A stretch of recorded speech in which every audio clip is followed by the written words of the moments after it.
Hello bachon, let's read the question. The question says match the column 1 with column 2.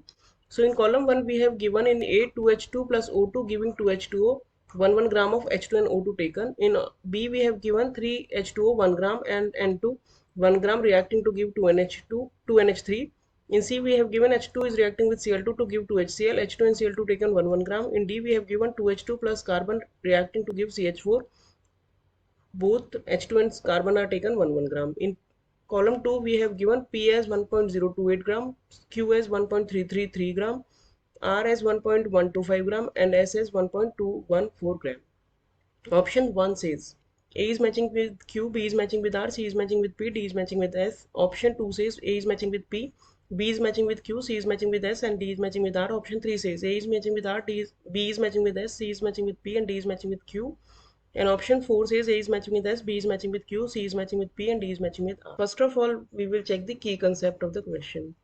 The key concept of this question is stoichiometric calculation.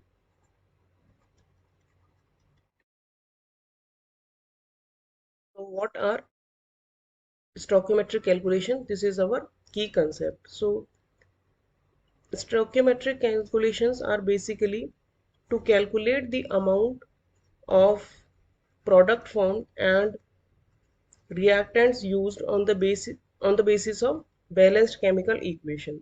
तो यहाँ पे हम क्या करते हैं, यहाँ पे हम देखते हैं कि बैलेंस केमिकल इक्वेशन के हिसाब से कि mole ratio of reactants and products क्या होना चाहिए और उसके बेसिस पे कितना प्रोडक्ट बनना चाहिए और कितना हमारा रिएक्टेंट यूज होना चाहिए. Now let's check the complete solution of this question. One by one हम इस क्वेश्चन में देखेंगे कि कैसे रिएक्शन होती है और क्या क्या प्रोडक्ट्स बनते हैं. तो पहला हमारा जो दिया है उसमें H2 एंड O2 रिएक्ट करके वाटर बना रहे हैं. तो अगर हम ये रिएक्शन को बैलेंस इक्वेशन यही है जो दी है, यहाँ पे अगर हम देखें तो बैलेंस केमिकल इक्वेशन के हिसाब से 2 मोल H2O के रिएक्ट करेंगे, 1 मोल O2 का रिएक्ट करेगा और 2 मोल वाटर बनेगा. ये है हमारा रिक्वायर्ड मोल रेशो. अब अगर हम मास देखें, रिक्वायर्ड मास, तो 2 मोल हाइड्रोजन का कितना मास हो जाएगा, 1 मोल का 2 होता है तो 2 मोल का 2 × 2 यानी 4 हो जाएगा. ऑक्सीजन के 1 मोल का हो जाएगा 16 × 2 यानी 32 ग्राम्स और वाटर के 2 मोल्स का हो जाएगा 18 × 2 यानी कि 36 ग्राम. अब हमें दिया कितना है अमाउंट, हमें सिर्फ 1 ग्राम दिया है. यहाँ पे हम फिर से लिख लेते हैं रिएक्शन को समझने के लिए. यहाँ पे हमें दिया है सिर्फ 1 ग्राम. 1 ग्राम हमें H2 दिया है, 1 ग्राम हमें O2 दिया है. तो 4 ग्राम हाइड्रोजन के लिए हमें ऑक्सीजन चाहिए 32 ग्राम. तो 1 ग्राम हाइड्रोजन के लिए हमें कितना ऑक्सीजन चाहिएगा,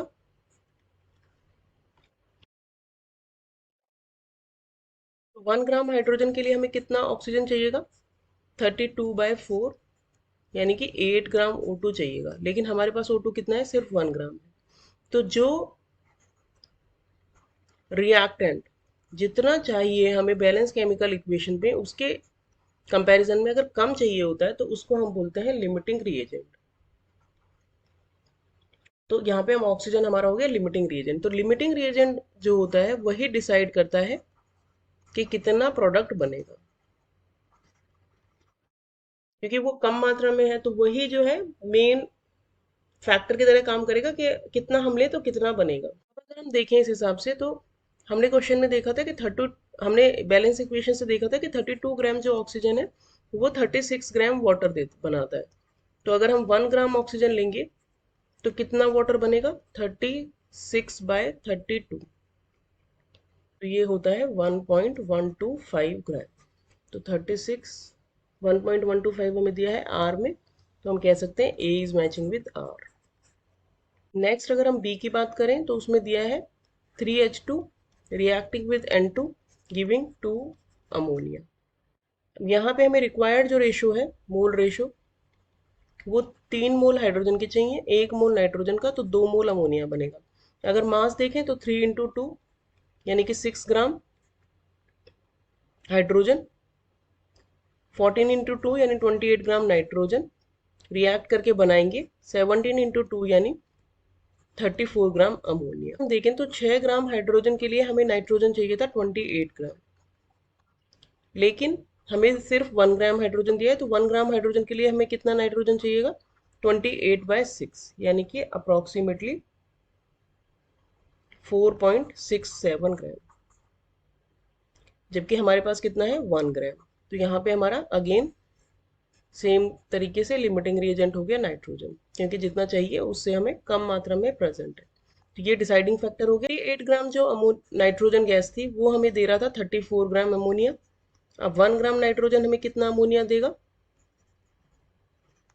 34/28 ग्राम। ये आता है कैलकुलेट करने पे 1.214 gram ammonia is matching with S.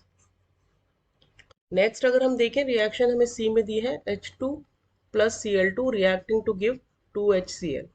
Mole ratio इसमें देखें तो आएगा मोल रेशो 1:1:2। तो ये हो गया हमारा mole ratio, that means 1 mole of H2 react with 1 mole of Cl2 to give 2 mole of HCl।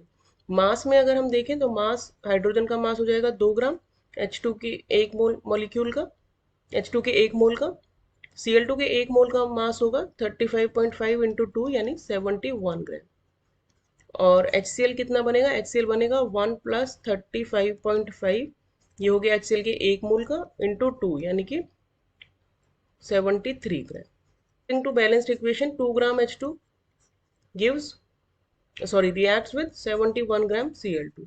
तो 1 ग्राम हाइड्रोजन कितने से रिएक्ट करेगी, 71/2 यानी 35.5 ग्राम Cl2 चाहिएगा, लेकिन हमारे पास सिर्फ 1 ग्राम ही है। तो अगेन Cl2 हमारा हो गया लिमिटिंग रिएजेंट, क्योंकि ये जितना चाहिए उससे कम मात्रा में हमारे पास प्रेजेंट है। तो ये हो गया डिसाइडिंग फैक्टर। अब हम यहाँ से देखें कि कितना प्रोडक्ट बनेगा। तो 71 ग्राम Cl2 हमें कितना HCl दे रहा था, 73 ग्राम HCl दे रहा था। तो अब ही हमारे पास सिर्फ 1 ग्राम Cl2 है, तो 1 ग्राम Cl2 कितना HCl देगा, 73/71। तो ये होता है कैलकुलेट करने पे 1.028 ग्राम। दिया है हमें पी में, तो C is matching with P. D में हमें रिएक्शन दी है 2H2 reacting with carbon giving CH4। Mole ratio अगर हम देखें तो ये हो जाएगा 2 moles reacting with 1 mole giving 1 mole. और अगर हम इसका मास रेशो देखें तो मास हो जाएगा 2 मोल हाइड्रोजन का 4 ग्राम, 1 मोल कार्बन का 12 ग्राम और CH4 का हो जाएगा 16 ग्राम। तो यहाँ से हम कह सकते हैं कि 4 ग्राम हाइड्रोजन जो है वो रिएक्ट करेगी 12 ग्राम कार्बन के साथ। हमें कितने दिए हैं, हमें फिर से ये 1 ग्राम दिए हैं। तो 1 ग्राम हाइड्रोजन कितने से रिएक्ट करेगी, 1 ग्राम हाइड्रोजन रिएक्ट करेगी 12/4 यानी 3 ग्राम कार्बन के लिए, लेकिन हमारे पास कार्बन कितना है, सिर्फ 1 ग्राम है। Again carbon is here limiting reagent, क्योंकि ये जितना रिक्वायर्ड है उससे कम अमाउंट में हमारे पास प्रेजेंट है। ये डिसाइडिंग फैक्टर हो गया। तो 12 ग्राम कार्बन से हमारा कितना ग्राम मिथेन बन रहा है, 16 ग्राम मिथेन बन रहा है। तो 1 ग्राम कार्बन से हमारा कितना मिथेन बनेगा, 16/12। 16/12 कैलकुलेट करने पे आएगा 1.333। तो that means matching with Q. हमारी करेक्ट मैचिंग हो गई R, S, P and Q, जो कि हमें ऑप्शन 3 में दी है। तो हमारा करेक्ट आंसर हो गया option 3। Hope you understood the solution well, thank you.